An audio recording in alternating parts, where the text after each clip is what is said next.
Kitabın жөнінде сізден аға үйге келе жатырмын деп сөйту керек қой. енді болашақта келерміз енді. Қазір бірінші қалай болады, мен бір сыйлық алып келдім мына Қазбек бабаға байланысты. Сол коробканы ашшы. Оны сізге әкелдім, мына Асқар ағамызға әкелдім. Жоқ, онда ол Қазбек қорқор. тоқтат. Сен осыны алсын да. Жоқ, мынаны сен былай бол. Шығаршы. Теріс. Анау дәу қып шығарған кітапты жұрт талап әкетті. Жоқ, ана кішкентайында сұрап жүрген адам бар. Анамда үстіне. Баяғыда бітіп кеткен ол. Иә. Әрі балдырып айтты мен. Ол 30 мың болып шыққан. 300 мың дейді. 300 мың болып шығара алмадық қой. 30 мың шығарып берсе ғой. Бексұлтан аға. Қазбек бабаның суретімен арнайы. Мен жылда жарыс өтсем ғой. Иә, айтқасың оны. Осы жарыста осындай сыйлықтар береміз. Билен жарыстың болғанына 10 жыл болады. 10 жыл үзбей жүргізіп келесің бе? 13 жыл болады. Сізге сыйлық беру керек. Иә, 10 жыл деген әжептәуір ғой. Әзірше Қазбек бабаның несі? Сурет. Ой, мына өзінің несі жақсы. Жақсы. Ай, мынау маған жараса ма екен ей? Ал енді. Міне, екеуміздің ортамыз. Осы не түстей? Аның мынандай бір нелері бар өзі. Немене, мұртты ма? Нюанстары бар. Ол не үшін?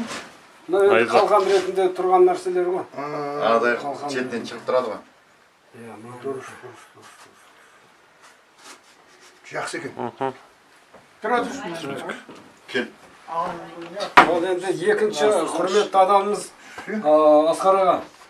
Осы енді Қазбек бабаның сіз жазып жүрсіз, осы бабадан ескерткіш сізге. Бәрекелді. Ал енді үшінші нені Асыл деген бауырым осы Қазбек баба үшін көп еңбек етіп жүр.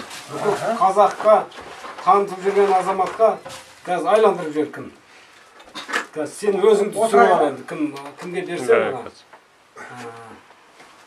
Абайға бер. Абай. Жаңа түсіп қалмасын. Önde bile koy. Жақсы. Асыл сен түсірші кім, мен Асылға берейін. Мынаны өзің жерді оқы.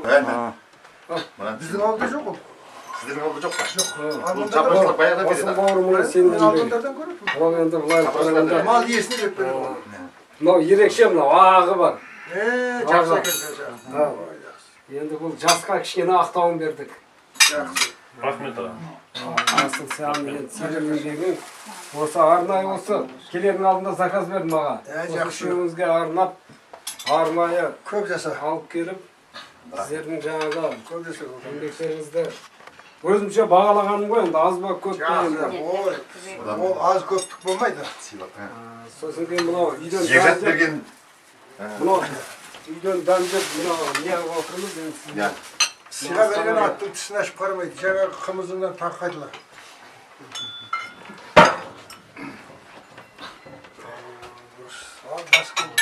Ал енді басты Батан.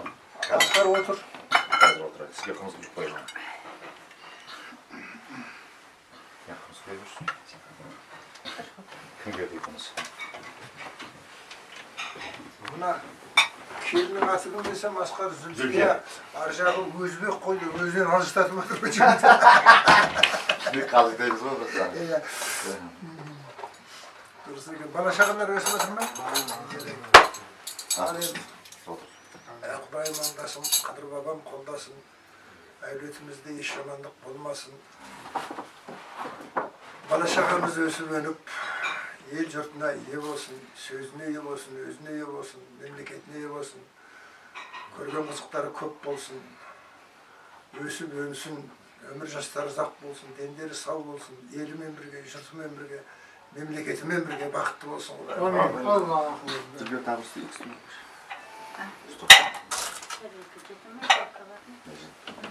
Маған ала тұр енді.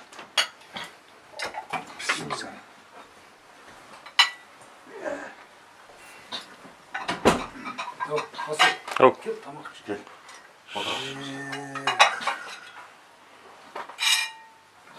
Тамақ ішіп ол соңғы түсіресің енді. Ал ассалаумағалейкум құрметті көрермендер. Бүгін біз жазушы ағаларымыз Бексұлтан Нұржекеұлы және Асқар Селеубайұлы ағамызбен дастархандас болып отырмыз бүгін. Бүгінгі видеомыздың тақырыбы Қазбекбек Тауасарұлы және ол кісінің шығарған кітабы «Түп тұқияннан өзіме шейін» деген кітап туралы болады. Сол кітап жайлы Бексұлтан аға өзіңіз белгілі жазушы ретінде өзіңіздің пікіріңізді білдіріп қойсаңыз, көрермендеріміз сізді тыңдап отыр. Бір өзі үлкен әңгіме. Және дау шықпайтын жерде дауға тартып жүрген әңгіме. Өйткені Қазбекбек Тауасарұлы деген адам болғанын, оның кітап жазғанын біз білмей келдік. Бірақ кезінде халық білген. Қазбекбек Тауасарұлы деген адамның болғанын, Ақтабан шұбырынды кезінде ұлы жүздің қолын басқарғанын, 6 жылдай ұлы жүздің қолын басқарып, 29 жылы өз қолыменен інісі Наурызбайға ұлы жүздің қолбасшылығын бергенін кезіндегі аталарымыздың бәрі білген. Біліп жүріп, неге ұмытқан дейсіз ғой? Оның ұмытқан бірақ себебі бар. Оның өзінің тікелей ұрпағы Ораз Жандосов 37 жылы халық жауы болып атылып кетті. Сондықтан қазақтың өзі ойбай бұның атасы осындай аталып жүрген, оны да атамайық деп сонымен атамай кетті. Ал бұрынғы газет журналды қарайтын болсаң, Аңырақай округі, Аңырақай шайқасы жайында Қазбекбек Тауасарұлы айтылып келген бәрі. Тіпті алғашында осы Қазбекбек Тауасарұлының кітабы шыққанда өзіміздің қазақтың оқыған, жазушы, бірдемені білетін адамдардың өзі бұл қайдан шықты? Осындай адам болатын болса, бұны Сүйінбай неге айтпайды, Жамбыл неге айтпайды деген сияқты дақпыр сөзге тұрады. Олардың айтып отырған өтірік. Кезінде Сүйінбайды айтқан бұны, Жамбылда жырлап кеткен, Ораз Жандосов сенің арғы бабаң Қазбек батыр болған дегенді айтып келген. Тіпті бұл қазақ дейсің ғой, орыс айтып келген. Румянцев дегеннің Вернинский уезі деген кітабы бар, 1911 жылы Петербургтен шыққан. Сонда Қазбекбек ауылы мына Ақшидегі кімнің мүйізді Өтегеннің ауылының болған бәрін жазады. Қазбектің болғанын. Және сол кітабында Румянцев жазады, мына Қарасай батыр мен Ағынтай батырдың екеуінің арқаға барып бірге дос болған, бірге жерленгенін бәрін жазған. Бірақ өздері оқымаған, өздері білмеген нәрсеге келгенде бұл қазақ біреуді мойындай қоюға жоқ. Ана біреуді мойындасам, мен одан кіші болғаным, одан аз білгенім, менің атағым төмендіктің бір атаққұмарлық, баққұмарлық менен бұл кітапқа өте зиян болып келді. Зиян тигізіп жатыр әлі де. Өйткені бірде-бір қазақтың шежіресі, бірде-бір қазақтың тарихы Ақтабан шұбырынды өзінің көзімен көрген адамды білмейді. Ол бір ғана адам, Қазбекбек Тауасарұлы. Және бір ғана адам болмағанмен ол жазып қалдырған бәрін. Бүкіл шежіреден біздің білетініміз, мысалы, Мәшһүр Жүсіптің шежіресі, Шәкәрім Қажының шежіресін білеміз. Өнен кейін жеке-жеке ана тайпаның шежіресін білеміз. Ол шежірелердің ешқайсысы да толық шежіре емес.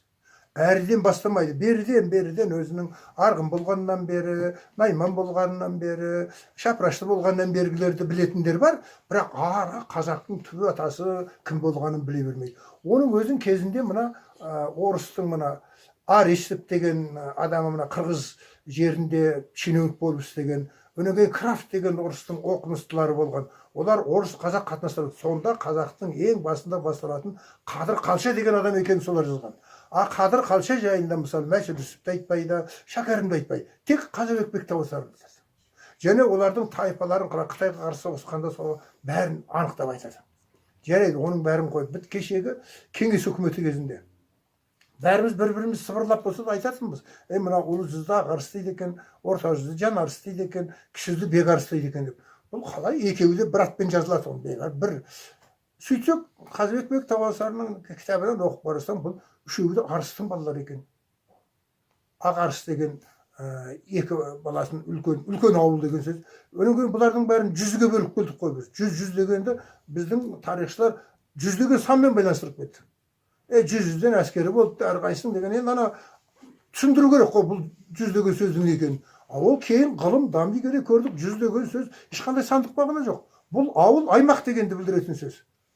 Оған келдік. Мына Бахретдин Өгел деген түріктің тарихшысы Қытай тілін жете білетін. Сол Қытай тілінен аударып келді. Сол біздің бабамызда кіші йозы, ұлы йозы деген халықтардың болғанын. Одан кейін бізде Мыңжанұлы қазақтың қысқаша тарихын Қытай тілін жақсы білетін адам жазып келді. Ода ұлы йозы, кіші йозы, орта йозы дегендердің бәрінің жүзі ауыл аймақ деген. Онан кейін Сүбіхай деген Қытай қазақтың мәдени тарихын жазды. Ода йозы дегеннің жүздік мағына емес, ауыл аймақ деген. Оның үстіне мен енді менің Жаркентімде ұйғырлармен қатар өмір сүріп келеді. Осы уақытқа дейін ол ана языныкі, мына языныкі деп сөйлейді. Ауыл аймақты. Көрдіңіз бе? Сонда бұл осы күнгі тілге аударсаң, ұлы жүз деген сөз үлкен ауыл, орта жүз деген ортаншы ауыл, кіші жүз деген кіші ауыл болып шығарады. Сонда бір атаның баласы. Осы бізде бір атаның бала емес, бір-біріне жау сияқты сөйлейтіндер жоқ. Оның бәрі саясаттың кесірі. Бізді билеген, бізді отырлаған халықтың шығарған ана бөліп алда билей бер деген саясатының жемісі. Енді Қазыбек Тауасарының тарихын мойындамай жүрген адамдар кімдер? Олар тарихты білмейтін адамдар. Тарихтан бірдеме білмейтін адам бұл кітапты түсінбейді.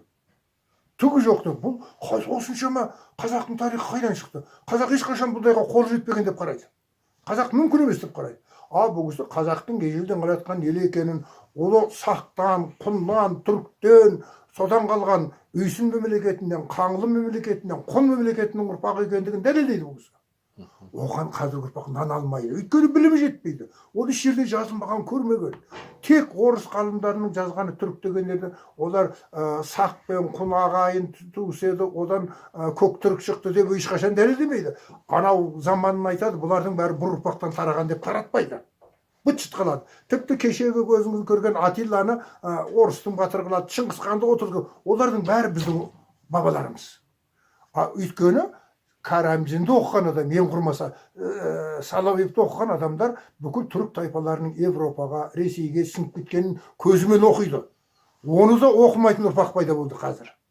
Тіпті мысалы мәдени мұраға осы Карамзиннің кітабы, Рашидайдың кітабы кірген жоқ. Тарихшылар неге білмейді? Оғанда қазақтың тарихы жазылған қойында. Тіпті Рашидайдың өзінде Шыңғысханды түрік демей-ақ қой, қият қазақ демей-ақ қой. Сонда Найманның, Керейдің, Меркіттің, Дулаттың, Жалайырдың, Қоңыраттың тарихы жазылған ғой. Сол үшін-ақ кіргізуге болады. Кіргізбейді. Өйткені біз кешегі Ресейдің отарлық саясатынан соның білімін әлі шыға алғанымыз жоқ. Әлі солар арқылы өз тарихымызды танығымыз келеді. Олар сенің өзіңнің ата бабаңнан алған тарихты жазады. Мысалы Атилланы жазғанда, Шыңғысхан жазғанда олар неме өздері зерттеді дейсің бе? Сенің жазып кеткен бабаларыңа қарайды. Әйтпесе қайдан біледі? Жаңа Краб, Левшиндер қазақтардың арғы түбі Қадыр Қалша деген адамдардан шығады екен дейді. Олар зерттеп білді ме оны? Сол кезде қазақтың ақсақалдарынан аузынан естіген тарих. Сондықтан мына қазақтың әрдегі тарихы бар екенді бізге көрсетпеуге тырысқан отарлық жүйеге әлі нанады. Әлі нанатын себебі бұрынғы шежіреге қазақтың тарихы жазыла бастады өзіндегі. Соларға үңілмейді. Тіпті Мәшір Жүсіпті оқымаған, Шәкәрімді оқымаған, Қазыбек Тауасарны оқымаған адам өзінің қазақ екенін де білмейді, қайдан шыққан. Көрдіңіз бе? Ол айналып келгенде мына біздің қазақ деп жүргеніміз, орыстың қазақ деп жүргені екеуінде бір-ақ сөз. Мағынасы, түпкі мағынасы бір-ақ сөз. Бірақ қалық. Иә. Ауыл қана қазақтың өзі бізден қашып шыққан орыстарға да бермей шекарада еркін кеткен адамдар қазақ деп отқан. Қазақтың тарихымыздың тіпті Шолоховтың өзі қазақтың арғы жағы түрік екенін ашып кетеді ғой. Ашып кетеді ғой. Солардың бәріне қарағанда біздің мына шала білімділік. Дүмше молда дін бұзар дейді. Ананың басын шалып білеміз, мынаның басын жүйелеп білмейміз. Оның бәрін жүйелеп отырған бірден бір шежіре Қазыбек Тауасары жазып отырған ата шежіре. Ата шежіре болсаң бүкіл осы бір-бірімізді жақтырмайтын, бір-бірімен келіспейтін қазақтың бір атадан тарағандығы көрінеді. Бір атадан ғана тарайтын жер бетінде мемлекет қазақтан басқа жоқ. Ең тату, ең ауызлы, ең бауырмал адам біз болуымыз керек. Сол ең бауырмал, ең тату, ең күшті екенімізді біздің білгендіктен жауларымыз бізді ыдыратуға тырысқан үнемі. Қазір соның жемісін жеп отыр олар. Бір-бірімізді түсінбейтін дәрежеге жеттік. Ал енді бір-бірімізді түсінетін тәуелсіздік кезінде келгенде тарихты оқымайтын дәрежеге жеттік. Біздің жолымыз болмай келе жатқан халық болдық мына ұрпағы. Көрдіңіз бе? Ал енді Қазыбек Тауасарының кітабына келейік. Жарайды. Біздің жаңағы шежіремізді айтып бәрін айтты. Осы мына әлемдік басқа тарихпен үйлесе ме деген сұрақ қоюға болады ғой. Күдіктенуге болар, сенбеуге болар. Бірақ сәйкес келетін жерлері бар ма екен? дәлелде. Мысалы біздің бұл кісі айтады, 255 жыл қалмақтармен соғыстық дейді. 255 жылмен соғысқанымызда нануға бола ма, нанбауға бола деп қараңыз. 19 ғасырға дейін қазақтың белгілі күйі, әні, мектебі болмаған. Неге? Соғыстан басқа қолымыз тимеген. Біздің алғашқы күйіміз өзі Шыңғысханның кезіндегі Ақсақ-Құлақ жошыннан қаннан болсарады. Оның ар жағында күй жоқ. Оның ар жағында Қорқыттан күй қалған дейді, оның бәрі Қобыздың күйлері. Қорқыттың бізден тараған Оғыз ұрпақ екенінен дәлел бұл. Дәлел болғанда қисыны келетін дәлел. Көрдіңіз бе? Ал енді бергенде енді ел айырылған деген күй бар, Қазақ пен Ноғайдың айырылғанына. Тарихи күйлер. Арғы жағы бізге белгісіз. 19 ғасырдан бастап Сегізтерінің мектебі, Біржанның мектебі, Ақанның мектебі, Мұқиттың мектебі, міне дүрілдедік. Неге? Ел тынышталды. Ел тынышталды. 255 жыл соғысқанымыздың бұл психологиялық дәлелі. Ар жағын қарайық. Мына академик Златкин деген орыстың тарихшысы болған, қалмақтардың тарихын жақсы зерттеген. История Жунгарского ханства деген кітабын жазған. Бұл 2 рет басылған орыстарда. Мен ол 83 жылы басылған оқыдым. Алғашында 67 жылы жазған. Соныменен Қазбек Тауасарының кітабын мен салыстырып көрдім. Қалай шығады? Мысалы, ол кісі былай дейді. Мен енді хижрамен айтады, мен оны былай Кириллге аударып, христиан несінде айтайын. 1635 жыл дейді. Батыр Қонтайшы қалмақтардың басын біріктіріп, күшейіп, бір неге ұстады дейді. Сөйтті де бұл алғашында қазақтарға тиісті, сол жылы Есім ханның ұлы Жәңгір қолға түсіп қалды дейді. Қазақтар жеңіліп қолға түсіп қалды дейді. Бітті. Ал сөйтеді Златкин дейді. Ал енді Жәңгір ханның сол қолға түскеннен қалай құтылып кеткені беймәлім дейді. Белгісіз тарихта дейді. Ал Қазбек Бектауыс анықтап жазады бұны. 35 жылы қолға түсті. Бұған Тайлы Тайшының ішінде соғыста болды дейді. Содан кейін Батыр Қонтайшының несінде қотанында ұсталды. Оны барып білгенде ханның баласы болған аяғынаға кісен салып, 2 қолын бос қойыпты дейді. Соны Ағынтай мен Қарасай барып бір түнде ұрлап әкетті дейді. 1 жылдан кейін 35-36 жылы ұрлап әкетті. 2 адам барып. Бұны кім? Златкин айта алмайды. Өйткені ол қалмақ тұсынан ғана келіп, сол жақтан өтіп, қазақтың тарихын білмейді. Сонан кейін кім жазады? Златкин жазады. Орыс қалмақтың арасында соғыс ежелден келеткен айтып келеді. 1620 жылы дейді, Ешім хан қалмақтарға тиісті деп сөйтіп жазады. Бітті. Іштемесін айтпайды. Қазбек Тауасар 1620 жылы дейді. Мұна ертіс бойындағы наймандарға мазасын бермей қалмақтар қайта тиісе бергеннен кейін 30 000 қол жинап өзі барып қалмақтарды шапты дейді. Ол соғысқа Қарасай, Ағынтай, Найман, Көксерек, Алатау батыр солар қатысты дейді. Тарихты кім жақсы біледі? Қазбек Тауасар өйткені анау құр айтып та қояды. Бұл кім қатысқанын, неге қатысқанын себебіне дейін айтады. Қай жерде болғанына дейін. Қай жерде болғанына дейін айтады. Міне көрдіңіз бе? Демек тарихты еш жағынан дұрыс біліп тұрған адам деп бұған данасың. Сонан кейін мұна әйгілі Орбұлақ шайқасына келе екен. Орбұлақ шайқасын айтқанда Златкин айтады, бұны орыстардың 2 елшісі дейді. Гриша Илин менен Кучембердейкі. Кучембердейкі дегенде Қадыр Қалша деп 2 кісіні бір кісі қып жібергенде Кучембердейкінің де бір кісі дейді. Ол Көшім деген аты, Бердейкі деген фамилиясы. Орыстар Көшім татар. Көшім Бердіке. Мұның баласы ғой. Көшім екеуін қосып жібереді. Бұлардың әдеті сол. Шала білгеннен кейін көзіңді шығарып атырып, басың жармай қарамайды, бір адам қылып жібереді. Жаңағы біздің бабамыз Қадыр Қалшанында бір адам қылып көрсетеді олар. Қазбек Тауасар оның екеуі 2 басқа адам екенін айтады мысалы. Солған бітті қойды, 50 000 қолы, әскери ғана қолы 50 000 еді дейді. Писательский войсковых, оның одан басқа күтушісі, маладаусы, аспашы тағы болады. Демек 50 000-нан көп адаммен келді деген сөз. Бірақ неге шапты? Себебін айтпайды Златкин. Білмейді өйткені. Қазыбек Бектауысар бәрін айтады. Бұл 1615 жылы Батыр Қонтайшының әкесі Қарақал менен Батыр Қонтайшы екеуі де қолға түсіп қалған. Екеуін Қарасай 17 жаста сонда.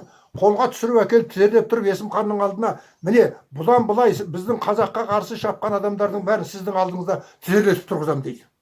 Сонда сен енді бұдан былай қазақтың Қарасай батыры болдың дейді. Златкин бұны айта алмайды. Ішкі тарихты біледі. Сондықтан Златкинге емес Қазыбек Бектауысарына сенуге тура келеді. Және сол кезде Қарасай батырды кім еді құдай-ау, Дүбір ма сондай бір батыры шалма салып сүйреп кеткен. Дөкір деген еді. Сонда оны көріп қалған Алатау батыр айқай салады. Жақсы қол, жақсы. Неге айқай салады? Жақсы қол мерген, мылтықпен ататын. Ойбай ана сүйреп бір ат дегенде жақсы қол арасында жеңдік деп ұрандап жатыр екен деп байқамай қалады. Сөйтсе арау кімнің аты? Қарасайдың аты құры, үстінде Қарасай жоқ, ненің атынан шауып бір жатыр дейді. Сонда біле қояды, дөкірдің өзіне тигізбей қою мүмкін ғой. Атын атады. Ат деген нәрсе ғой енді. Оған тигізеді. Ат домалап түскенде дөкір мойнынан ұшып кетеді. Қарасай мойнынан ұшып барады да дөкірді қылғындырып тұрып өзі көтеріп, сол жерде қылғындырып өлтіреді.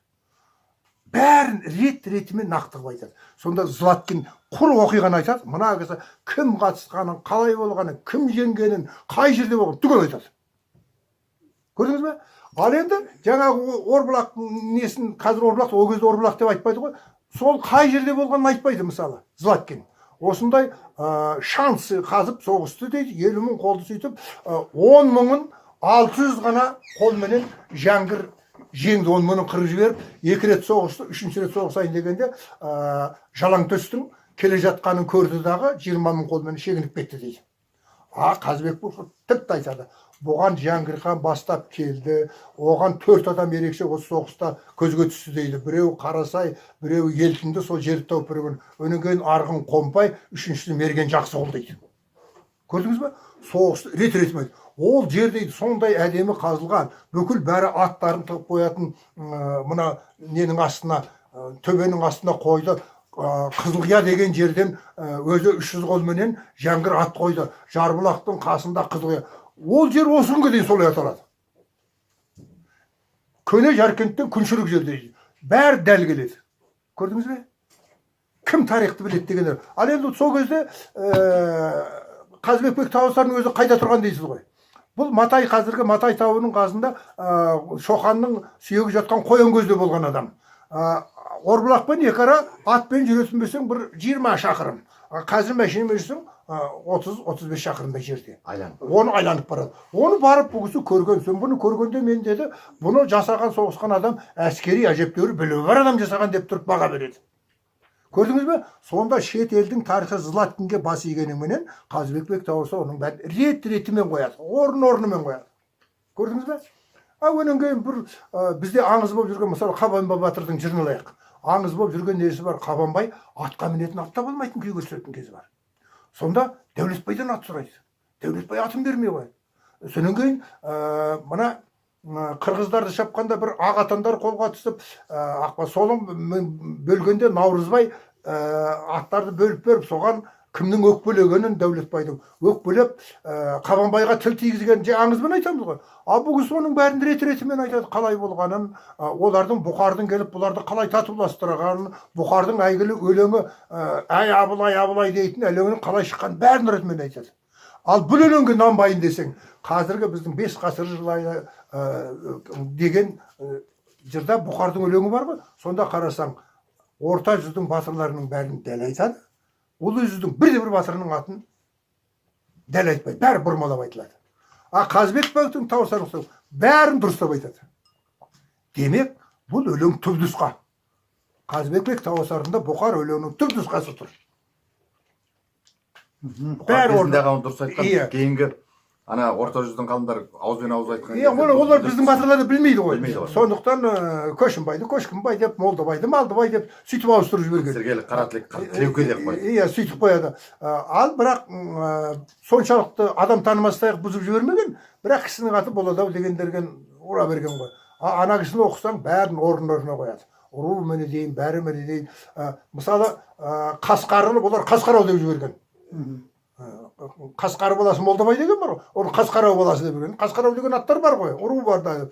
Міне сондай қателіктердің бәрін орнына қояды. Демек бұл шығарма тарихтың өз көзбен көрген түп нұсқасы. Енді тіпті оған да қоймай, қазір тарихшылардың бәрін сұрасаң, Қабанбайдың туған жылын, өлген жылын, Бөгенбайдың туған жылын, өлген жылын бәрін дәлме-дәл біледі. Қазір. Ал Қазақ совет энциклопедиясында шыққан кезінде 12 том ба, Мұхамеджан Қаратаев академик бас редактор болған. Сонда жазылған. Бөгенбай батыр туған жылға белгісіз. Қабанбай батыр туған өлген жылы белгісіз деген. Бәрі қайдан біле қалды? Тек Қазыбек Таусын алып отыр, бірақ сілтеме жасамайды. Көрсетпейді. Бұл біздің тарихымызды толықтырып отыр, орнықтырып отыр, бірізге түсіріп отыр. Бұны мойындамағанша біздің тарихымыздың дамуына кеселі тиеді. Анау Қазыбек Бекбайға қарсы шығып отқан адамдар өзін менің ата бабамды жамандап қойып, жаңағы Дәулетбайды жамандап қойғандар, Қаракерей Қабанбайлар енді бұған қарсы болып жүргендер бар. Қабанбай жайында жазғандардың ана Қалмақтың батырын бәрін ойдан шығарады ғой. Бәлен батыр, бұл кісі дәл айтады. Оның кім екенін қайда. Мысалы тіпті мен басқаны қой, Қабдештің шығармасын Дарабозды жағарды қараңыз. Арқауылды үлкен бір ересек батырмен екеуі шайқасқан қылып көрсетеді. Арқауыл мен Қабанбайдың шайқасы неге елдің аузында соншалық сақталып қалды?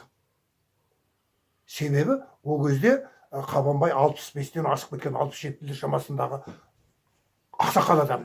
Ал анау 20 жастағы жігіт әдейі даярлап, мына Ақтабан шұбырды әбен жеңілетін болғаннан кейін өзінің Қалмақтың рухын көтеру үшін, қазақтың мысын басу үшін ана жігітті даярлап әкеп 20 жастар. Қабанбай ары бері шайқасқаннан кейін шаршайды ғой енді 67-тегі адам. Сол кезде сен түсіресің деген. Бұл әдісті 100 жылдан кейін қайталаған ғой. Жәңгірді сөйтіп 17 жастар қалдама түсірген ғой. Міне сол әдісті пайдаланады. Бірақ Қабанбай ешкімге шықпай өзі шығады. Ал енді Қазыбек Бектауысаның сол жазып отырған қараш, қазақтың сондай бауырмал, сондайлық ынтымақшыл адам екендігін көрсететін бір эпизодты естеріңізге түсірейін мен. Әскерді басқарып келген Абылай ғой. Сонда мыналар әдейі қол жасап отыр. Мен түсейін дейді Абылай. Қай заманда бас қолбасы өзінің батыр ағасының орнына мен шығам деген тарихта жоқ. Тарихта жоқ. Абылай жоқ. Ол емес, ол кісі жас қой, бұлар шаршатып бар. Мен түсейін деп Наурызбай шығады. Наурызбай шықсын дейді. Бұл қалай? Бұндай болуы мүмкін емес басқа. Бұл қазақтағы болатын психология. Сонда мұрты едірейіп дейді Қабанбай, өзі шығатын түсіп атының айылын тартты дейді. Демек, өзім түсем дегені ғой. Сонда түскенде дейді, қалай қағаза өлімін асығып тұр екен. бір дейді, сәтін кетіп қайтайын дейді. бір қонақта ойнап жүрген адамдай дейді Қабанбай ананы. Иә. Ана бірден аттан қағып түсіреді ғой. Аттан қағып түсіргеннен кейін бүйтіп жақындатпай анау атты адамға қарсы ойнап жүреді. Бір уақытта сарт ете қалды дейді, бітті. Домалап басы жерге түсті дейді. Арқауылдың. Міне көрдіңіз ба? Ана бұның бәрі қолма-қол қойғандай тарих. Бұрын аңыз деп келгенбіз бұлардың бәрін. Арқауыл мен Қабанбайдың айқасы жекпе-жек, ой бұл Арқауыл. Сөйтсем Арқауыл атақты да батыр емес, ештеңе. Просто ол жақсы. Әдейі әзірленген Қабанбайдың мысын алу үшін қазақты осыдан кейін ана келе жатқан рухын басамыз деп ойлаған. Кейін Жәңгірге де соны істеді ғой. Бұл жерде керінше болды, Жәңгір жеңіліп қалды, өлді. Көрдіңіз бе? Осындай тарихтың бәрін дәлме-дәл олайды. Өнен кейін қара, мына 10 жылдан кейін Златкин айтады. Зая Пандитаның айтуынша дейді, Батыр Қонтайшы 1652 жылы өлген дейді. Қазыбек Бек те осылайды. 1652 жылы дейді, Қалмақтар Қырғызға шапты дейді. Қырғызға шапқанда Қарасай батыр 5000 қолмен көмекке барды дейді. Көмекке барғанда сол кезде Ағынтай артымды бақтайды да тура Қонтайшының өзіне қарай шауып барып, төңірегінде қарасымен оң қолын шауып жіберді. Оң қолын деп тұрып анықтап айтады. Оң қолын шауып жіберді дейді. Содан асқынып келер жылға жетпей өлді дейді. Златкин айтады, Зая Пандитаның айтуға қарағанда кім Батыр Қонтайшы 1653 жыл қыста өлді дейді. Дәлме-дәл келеді. Ал енді кімнің бір қателесетін жері Златкиннің бір жерінде айтады, бір кітаптың ішінде айтады. Кім Батыр Қонтайшы 1660 жыл өлді дейді. Сөйтеді дағы енен кейін бар, жоқ, 1652 жыл өлді дейді. Қазыбек Бектің айтуының екеуінде кішкене бір жылдық қарсылық бар. ана оң қолын шапқаннан кейін бұл енді осы күнгі біздің тілмен айтқанда гангрена болған ғой ол. Гангренамен асқынып келу. Сонда айтқаны бар. Тумай туа шөккірлер дейді баласына. Мына Қарасайдан иә, Қарасайды өлтірмесең. Қарасайдан жаңғырда менің өшімді алмасаңдар сен тумай туа шөккіріңдер деп кетеді. Олар қалай кек алу керек? Өлген адам. Алдын ала айтпайды ғой ол. 52-ші жылын айта алмайды, өйткені әлі жараланған жоқ қой. Содан шөккенде келесі жылығында дейді, өзінің ор қазып, оқпана қазып соғысқан жерін ат шаптырым жерде дейді. Сейсеннің баласы Қалдама, ол кісі Қалдан дейді. Ол шын аты Қалдама, тарихта билеп жазады, оның шын атын білмейді. Орыс қазақтар енді бәрін Қалдан дей берген ғой, Қалдама мен Қалданның. Сол жекпе-жекке шақырып тұрылады. Өйткені о да ана жағындағы ірі ненің тұқымы. Қара адамнан шыққан кеп қанның тұқымын, қанның өзін жекпе-жекке шақыруға хақы жоқ ол кезде. Тек өзі қаннан шыққан ұрпақ қана шақырады. Содан кейін Жаңғырық хан ол кезде енді жасы келіп қалған, 50-ге тақап қалған адам болу керек. Әлгі 50-ден аспаған сияқты, бұлай нелерге қарағанда. Бір деректерді айтады, Жаңғырық 1608 жыл туған дейді. Онда 40-тан жаңасады. Енді қайсысы екенін бір Құдай білсін, енді анықтай алмаймыз. Ол үшін жеке әлі зерттеу керек, түбі анықталып қалуы да мүмкін. Содан әбден ана шаршататтағы бір түстен сәскеге дейін шаршатып барып сайт түсірді дейді. Содан оның өзі, бірақ дода соғысқа біз аттан деп жібергенде қазақ жеңді дейді. Ана тарихта сол жерде Жаңғырық хан өлді, қазақ жеңілді. Біздің өз тарихтарымыз жазады. Қазақ жеңілді дейді. Ал жарайды. Қазақ жеңілетін болса, өзінің өлген жеріне қанды жерлей алмайды. Көрдіңіз бе? Ол енді шегінді ғой. Жеңілген деген шегінеді кетеді. Ол жерді қалмақ басып алу керек. Жоқ. Мына үйген тастың белінде, бел жайлауда тура сол жекпе-жек өлген жерде Жаңғырық ханның бейіті жатыр. Демек, Қазыбек бек Тауысардың айтқаны рас. Қазақ жекпе-жекті өлгеннен кейін лап қойып, Бақтиярлап барып жеңген. Бұл жерде негізінен өзі Жетісудағы ұлы жүз әскерлері барып соғысқан ғой. Башақтан жинауға жоқ. Ал Есім хан неге ылғи шығыс жақта жауды қорғай береді? Бұның бір әйелі Тұрпанның билеушісінің әйелі ғой. Иә, Тұрсын ханнан қашып барып, паналаған кезде соның қызын алып, содан көмек алып барып, Ташкентте Тұрсын ханды жеңеді ғой. Бұның бәрі бір-бірімен байланысып жатқан адам. Ал неге бұның сөзі Жалаңтөске ұсынып, Жалаңтөс неге бұған көмекке келді деген тағы бар ғой. Мына тарихты айтып қарасаңыз, 1598 жылы Тәуекел хан деген Шығайдың үлкен баласы. Есім кіші баласы. Тәуекелдің інісі.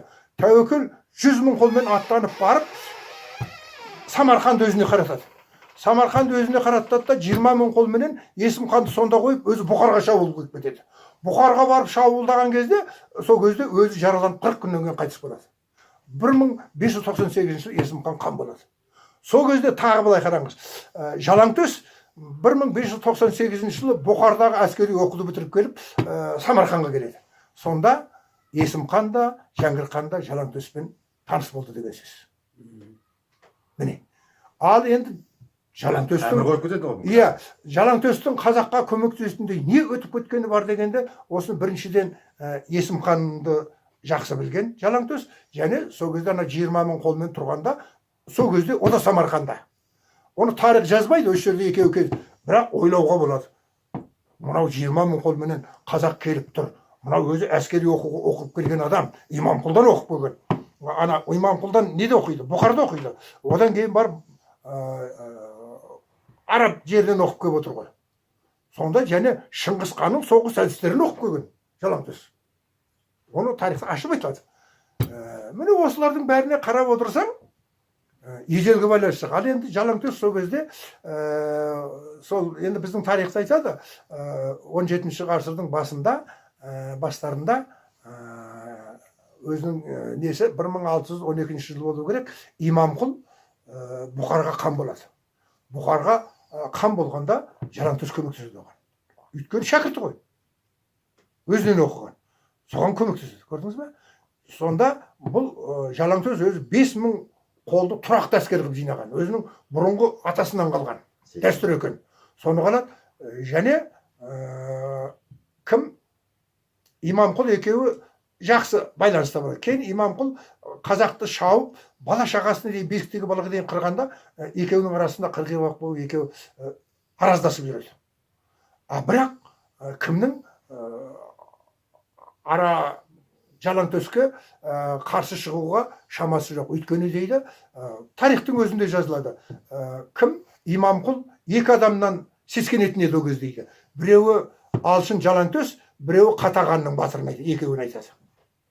Қатаған деген осы мына Ташкеннің төңірегінің бәрі Қатаған билеген. Өзі мына қазақта айтылған үлкен ауылға жатады. Міне осыдан кейін қарасаң, Имамқұл билікке отырғанда жалаңтөс көмектеседі. Сөйтеді де бұны бас қолбасшы қылады. Бас қолбасшы қылады. Сөйтеді де әмір қылып Самарқанды оған береді. Неге? Оған да тыныштық керек, сенімді адам керек. Имамқұл. Өзі мына тарихта қарасаң, бір жаққа соғысуға кетеді ғой. Мысалы, Есім хан соғысуға кеткенде Тұрсын хан Түркістанды бәрін басып алады ғой.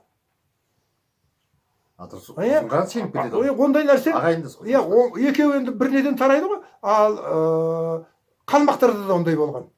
Қалдан Бошоқту бөлген бұлардың қонтайшысы болған, қалқалармен соғысқан Қытайға жақын. Оларда біздер енді құба қалмақ дейміз ғой.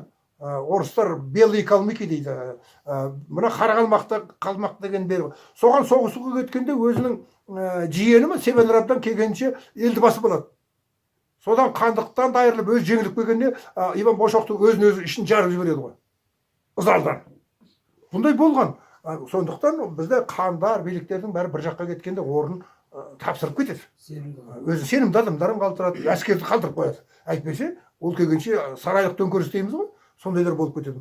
Осының бәрін егжей-тегжейіне жетіп, бәрін анықтап жазған Қазыбек Тауасарұлы ғана нанбай қайдағы бір елдердің бізді кемсіткен, түгі жоқ, қорлаған, зорлаған тарихына сенеді. Өйткені кешегі кеңес дәуірінде солай болды ғой. Мына 1917 жылға дейін қазақтар деген ештеме жоқ еді. Біздің арқамызда ел болды, жұрт болды, ұлт болды дегенді біздің миымызға сіңіріп қойды. Соны өзіміз тазалай алмай жатырмыз. Оны тазалау үшін тарихымызды білуіміз керек. Мына президент осы президент болғанда естеріңізде болса, бір жылды тарихты танып жылы қыл деді ғой. Біздің тарихшылар түк бере алмады. Біз тегімізді анықтайық деп тұрып, президент анықтап айтты. Анықтай алған. Өйткені іргетас жоқ біздің тарихшыларда. Ол біздің іргетасты екі жерден алуға болады. Біреуі Қытайдың жазбаларынан, біреуі Геродоттан. Біздің Арыс бабамыз жайында анықтап жазған Геродот, Анахарсис деп жазған. Өнен кейін біздің Үйсін мемлекеті, Құн мемлекеті, Қаңлы мемлекетінің қай жақтан таратынын Қытай анықтап жазған. Біздің бұл кешегі түпнұсқаларымыз, біздің тегіміз, Сақ, Құнның бәрін Қытай жазады. Бұның бәрін алғаш әкелген Бичурин еді. Бірінші орыстың синологы ғой, оның өзі шуаш екен ғой. Міне соларға жүгінбейміз. Қазір Бичуринге сілтеме жазғанды тарихшылардан көресіз бе? Көрмейсіз. Өйткені тістері батпайды. Қаптаған түрік тайпалардан шатасып кетеді. Неге? Шежірені білмейді. Шежірені қарап қалсаң, Қазыбек Тауасарұлы шежіресі мен Бичуринді қараңыз, бүкіл тайпалар шығады сол жерде. Бұл біздің тарихымыздың тегі сол жақта жатыр.